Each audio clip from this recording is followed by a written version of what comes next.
Hi guys, welcome back to my channel. I'm Carter, the model investor. Super quick today. I just want to go over a topic that's come up a couple of times recently. A friend and I were joking yesterday. Actually, I was telling him, I just put a 7-unit under contract. So once that closes, and I have another 3-unit under contract. Once that closes, we will be at 22 units total. And I was saying, hey, I got to this point, I reached my goal, and he's like, yeah, but you still don't own your primary residence. You're still a renter. And I thought about that for a minute, and I was like, well, yeah, that was my decision when I moved to this very expensive market. I was, I kind of put it out of my head that I would want to try and buy something here for a couple of reasons. One, we don't foresee ourselves being here for a long time. It was always kind of a temporary place for us to live while we were working here, and it wasn't like our long-term goal to settle down and find our forever home in New York City or Jersey City. And the taxes here are ridiculous.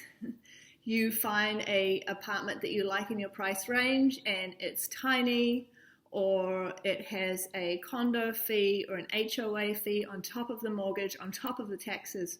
I mean, all this adds up. And, the amount that we'd have to save, or the amount that we would need for the down payment, we wouldn't have a lot left to invest with.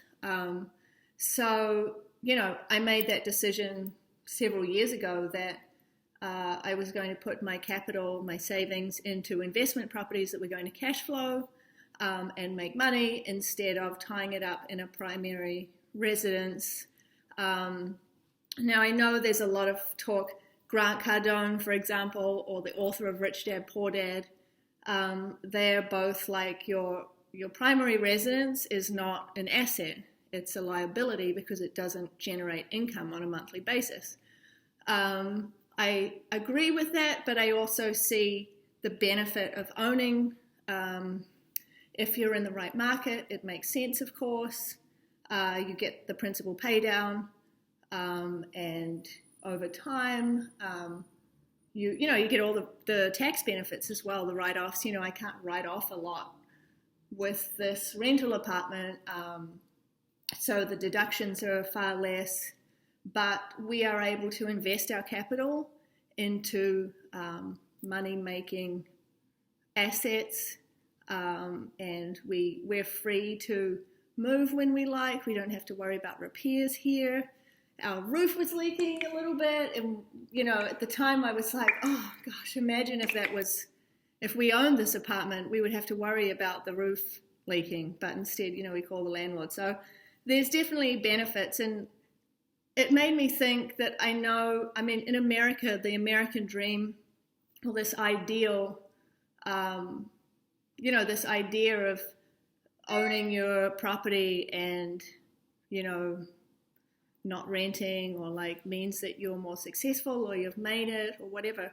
And it got me thinking, and I thought, I wonder if there's people out there that are trying to get started in real estate, or trying to get started and make their first investment, but they're like, well, I should probably buy my own house first. Is it crazy that I'm renting?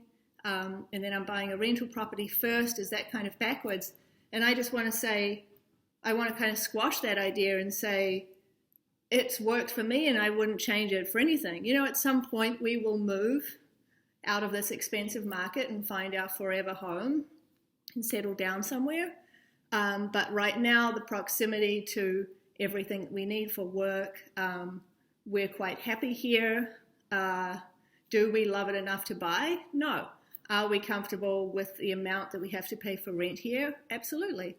So, I'm just, in fact, I put it away, but the author of Rich Dad, Poor Dad said, your primary residence is not an asset. It's a liability because it doesn't make money on a monthly basis. So just touching on that again, but I just want to kind of reiterate that don't let the idea of the fact that you're renting hold you back from making your first real estate investment, because it's whatever works for you. It's a very personal choice. So, yeah, that's about it. Grant Cardone does a lot of videos on it. In fact, if I start to lose confidence in the fact that we don't own and we're renting instead, I'm just going to go and watch some of his YouTubes and be like, yeah, see, Grant Cardone says you can rent your apartment. It's no problem. He got it all figured out.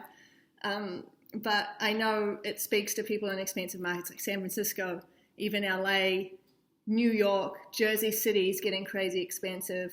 It just doesn't make sense sometimes to own property here.